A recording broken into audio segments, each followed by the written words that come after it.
everyone. Welcome back to the Easy English Conversations podcast. I'm Olivia. And I'm Jacob. Hi, everybody. How are you today? We hope you're doing great. Today we have a really fun topic to talk about. Yes, and it's something you can actually do at home while you're listening to us. Exactly. So today's question is, what if your house could teach you English all day long? Ooh, that sounds interesting. Are we turning houses into teachers now? Kind of. We're going to talk about putting labels on objects in your home to learn new vocabulary. Ah, I see. You mean like sticking little notes everywhere? Exactly. On your mirror, on your window, on your door, on your fridge. My house is going to look very busy. It might, but it's actually a very helpful way to learn and remember new words. Okay, I'm curious. Let's talk about this. So, Jacob, have you ever tried this method before, putting labels on things? Honestly, no, I haven't. But I remember when I was learning Spanish, my friend did this in his apartment. Oh, really? How did it work for him? Well, every time I visited him, I saw these little yellow sticky notes everywhere. On the lamp, on the chair, on the coffee maker. Everywhere. Yes. At first, I thought it looked a bit crazy, but you know what? He actually learned a lot of words really fast. That's the power of this method. You see the words many times every day, so they stay in your memory. Right, because you're not just studying for 1 hour and then forgetting. You see the words all the time. Exactly. It's called passive learning or immersion learning. Immersion learning. That means you're surrounded by the language, right? Yes, you're putting yourself in an English environment, even if you're at home in your own country. That's smart. So where should someone start? I mean, if I want to label my house, where do I begin? Good question. I think the best place to start is the bathroom. The bathroom? Why there? Because you go there every morning and every evening, right? You brush your teeth, you look in the mirror, you take a shower. True, so I see the labels many times a day. Exactly. So you can put a label on the mirror, on the sink, on the toothbrush, on the soap. On the towel, on the shower, on the shampoo bottle. Yes, and every time you use these things, you read the word. After a few days, you remember it automatically. Automatically. That means without thinking, right? Yes, it becomes natural. The word just comes to your mind. Okay, I like this. What about the kitchen? That's another important room. Oh, the kitchen is perfect. There are so many objects there. Right, like the refrigerator, or we can say fridge for short. Yes, good. And the stove, the oven, the microwave. The cupboard, the drawer, the sink. Wait, we have a sink in the kitchen too, right? Yes, we have a sink in the bathroom and a sink in the kitchen. Okay, good to know. What else? Well, you can label the plates, the cups, the forks, the spoons, the knives. The pot, the pan, the kettle. Exactly. And don't forget things inside the fridge, like the butter, the milk, the eggs. But if I put labels on the eggs and then I eat the eggs, the label disappears. Okay, fair point. Maybe you can put the label on the shelf where you keep the eggs. That makes more sense. So the kitchen is like a vocabulary school. Yes. And you know what's funny? When you cook, you can say the words out loud. Oh, like talking to yourself? Exactly. For example, I'm opening the cupboard. I'm taking out a pot. I'm putting water in the pot. So now I'm talking to my kitchen. Why not? It's great practice and nobody's listening, so you can make mistakes freely. That's true. I like that idea. What about the living room? Should we label things there too? Absolutely. The living room has lots of useful vocabulary. Like the sofa, the couch. Wait, are those the same thing? Yes, sofa and couch are the same. Some people say sofa, some people say couch. Both are correct. Good to know. What else? Well, the TV or television, the remote control, the coffee table, the lamp, the bookshelf. The curtains, the window, the door, the floor, the ceiling. Yes, and you can also label the pillow, the blanket, the rug. A rug is like a small carpet, right? Exactly. It's usually smaller than a carpet, and you can move it easily. Okay, so we're labeling the bathroom, the kitchen, and the living room. What about the bedroom? The bedroom is important too. You spend a lot of time there. That's true. I sleep there about 7 or 8 hours every night. Exactly. So you can label your bed, your pillow, your blanket, or duvet. What's a duvet? I don't think I know that word. A duvet is like a thick, soft blanket that you put on your bed. Some people also call it a comforter. Ah, I see. So it's that big warm thing on top of the bed. Yes, exactly. You can also label your nightstand or bedside table. The wardrobe or closet, the dresser, the alarm clock. Perfect. And here's a fun tip. You can write not just single words, but also short phrases. Short phrases? Like what? For example, on your alarm clock, you could write, "Turn off the alarm," or "Wake up." That's funny. So the alarm clock is giving me orders. Yes. Or on your wardrobe, you could write, "Choose your clothes," or "What to wear today." I like that. It makes it more interactive. It's not just vocabulary, it's like little English sentences everywhere. Exactly. And that helps you think in English, not just memorize words. Okay, so we've talked about the bathroom, the kitchen, the living room, and the bedroom. That's a lot of labels. Yes, it is. But you don't have to do everything in one day. That's good to hear, because I was starting to worry. My house is going to become a very talkative school. A talkative school. I love that expression. So, Olivia, let me ask you, what kind of labels should we use? Sticky notes, paper, what do you recommend? Good question. I think sticky notes are the best option. Why sticky notes? Because they're easy to use. You can stick them anywhere, and you can remove them easily when you don't need them anymore. That makes sense. And they come in different colors, right? Yes, you can use different colors for different rooms or for different types of words. Oh, that's clever. Like maybe yellow for the kitchen, blue for the bathroom? Exactly. Or you could use one color for objects, another color for actions. Actions? What do you mean? Well, you can also label things with verbs. For example, on the door, you could write open and close. Ah, I see. So it's not just door, but also what you do with the door. Yes. On the light switch, you could write turn on and turn off. On the chair, you could write sit down. On the stairs, you could write go upstairs and go downstairs.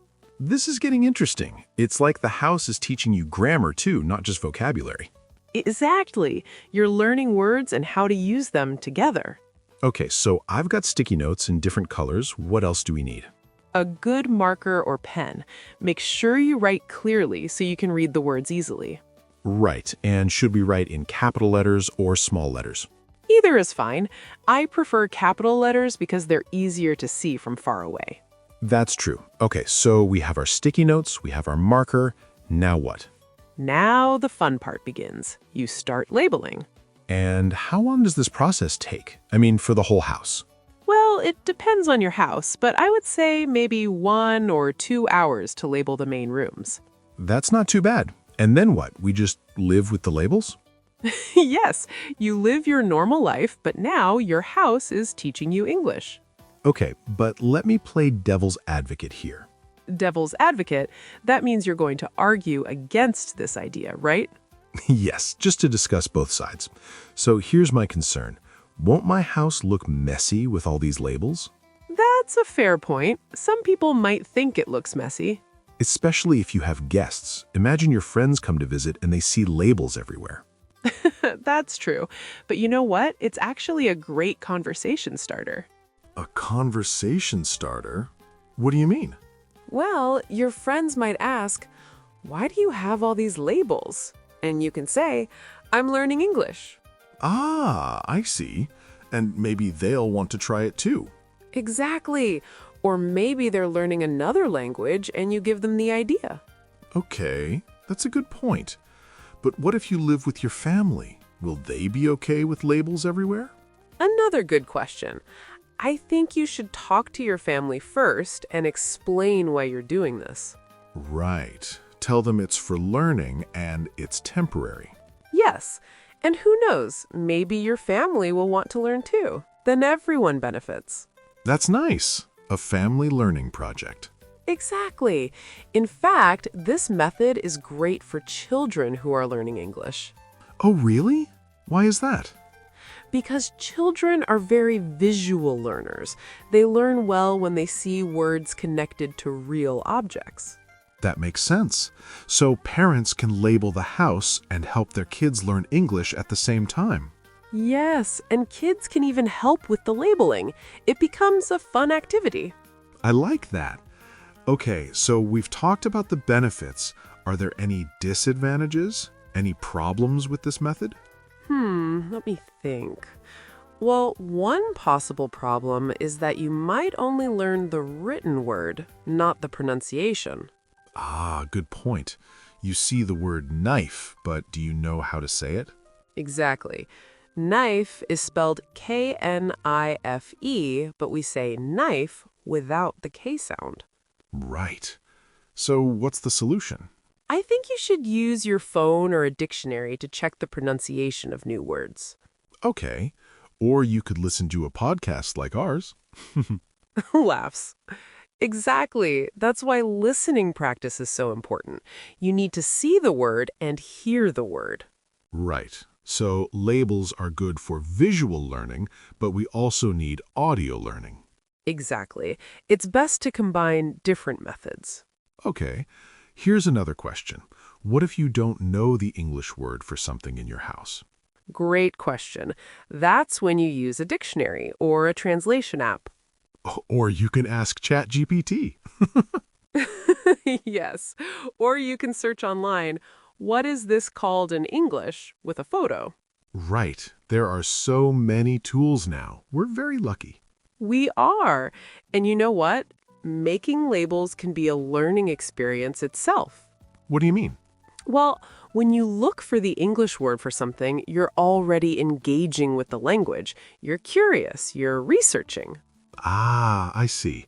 So the process of making the labels is also part of the learning. Exactly. It's not just about having the labels. It's about creating them and thinking about the vocabulary. I love that. Okay, so let me ask you this. Do you personally use labels in your house? I did when I was learning French. I put labels on things in my apartment. And did it work? It worked really well, especially in the kitchen. I learned all the cooking vocabulary very quickly. That's great. And how long did you keep the labels? I kept them for about 2 months. After that, I knew most of the words, so I removed them. 2 months. That's not a long time for such good results. No, it's not. And the best part is, those words stayed in my memory. Even now, years later, I still remember them. Wow. So it's really effective for long-term memory. Yes, because you're not just memorizing from a book. You're using the words in real life, in context. In context. That means in a real situation, right? Exactly. You're not just learning that spoon is a word. You're learning it while you're actually holding a spoon and eating breakfast. That's powerful. The word is connected to the action and the object. Yes, and that's why you remember it better. Okay, I'm convinced. I think I'm going to try this at home. You should. And you know what? You can tell us how it goes. That's right. Our listeners can also try this and share their experience. Exactly. We'd love to hear from you. Which room did you label first? Which words were the most difficult to remember? And did your family or roommates think you were crazy? Yes. Tell us everything. Okay, before we finish, let's give our listeners some practical tips, like step-by-step instructions. Good idea. So, step 1, get your materials. You need sticky notes and a marker. Step 2, choose one room to start. We recommend the bathroom or the kitchen. Step 3, write the English words for the objects in that room. Use a dictionary if you need help. Step 4, stick the labels on the objects. Make sure you can see them easily. Step 5, every day when you use those objects, read the labels out loud. Step 6, after a week or two, test yourself. Can you remember the words without looking at the labels? Step 7, remove the labels you know well and add new ones for different words or phrases. Step 8, continue this process for other rooms in your house. Perfect! 8 simple steps. And remember, don't try to do everything in one day. Start small. Yes, be patient with yourself. Learning takes time. But with this method, you're learning a little bit every day naturally. Exactly, and that's the key to success. Consistent practice, even if it's just a little bit each day. Consistent. That means regular, doing it all the time, right? Yes, not just studying hard for one day and then stopping. It's better to practice a little bit every day. I totally agree. I think we've covered this topic pretty well. I think so too. Let's do a quick recap for our listeners. All right, so let's remember the main points from today's episode.